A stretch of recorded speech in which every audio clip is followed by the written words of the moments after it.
இப்போ படியா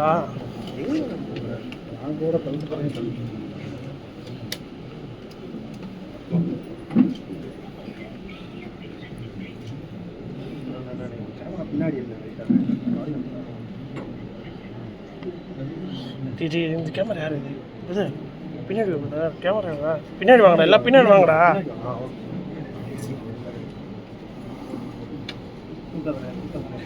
இல்லைடா பேசி எனக்கு தெரியணும்டா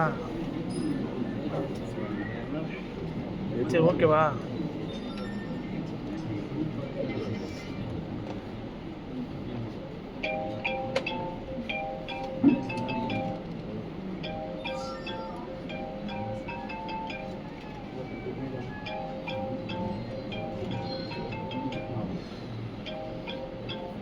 ஃபோன் பண்ணடா அந்த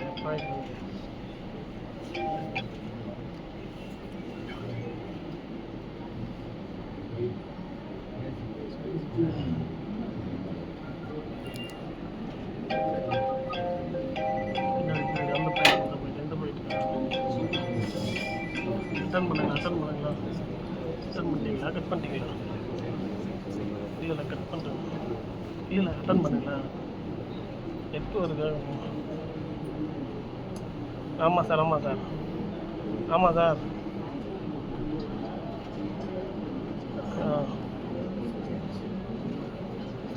கட் பண்ணுறேன் தேங்க்ஸ்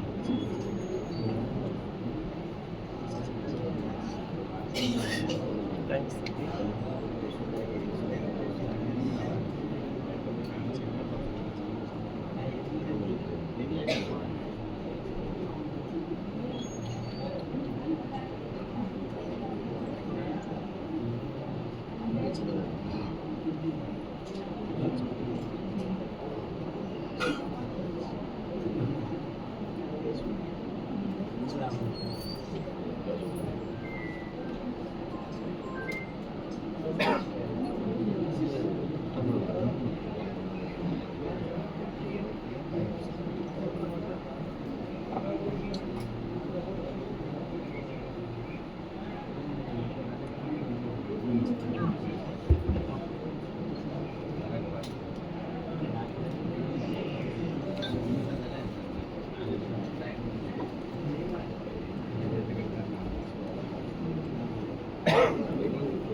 கை இவ்வளோ வருதுண்ணா கை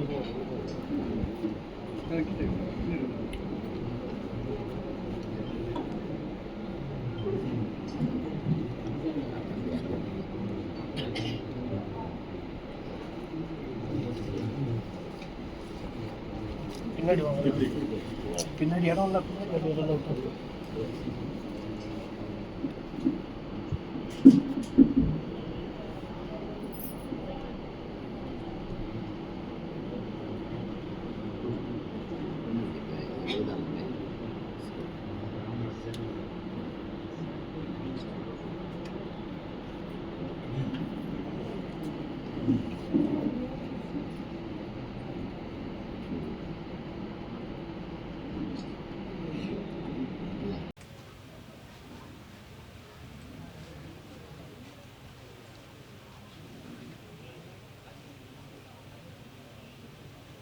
தமிழ் திரைப்பட உலகில் மறைக்கவோ முடியாத ஒரு பெரும் ஆளுமை. மிகச்சிறந்த படங்கள் என்று குறிப்பிட்டு சொல்லக்கூடிய படங்களில் எல்லாம் அவர் பங்களிப்பு இருக்கும். குறிப்பாக கன்னி பருவத்திலே, பயணங்கள் முடிவதில்லை,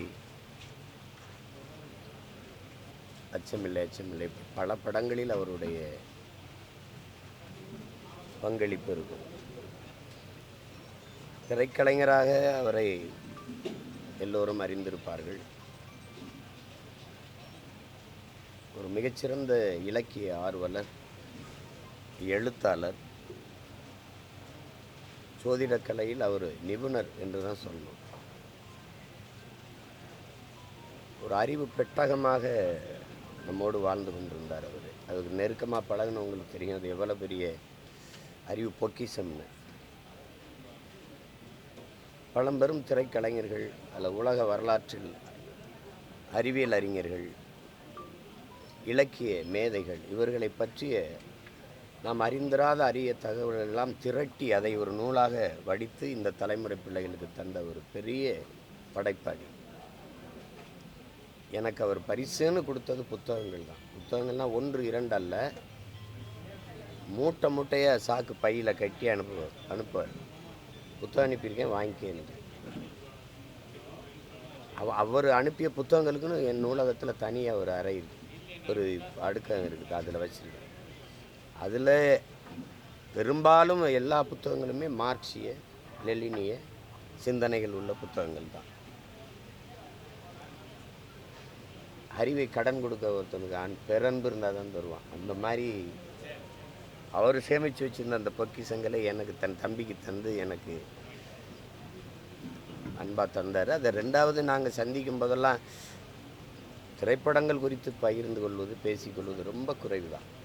இலக்கியம், அரசியல், உலக அரசியல் இதெல்லாம் தான் அதிகமாக நாங்கள் பேசுவோம்.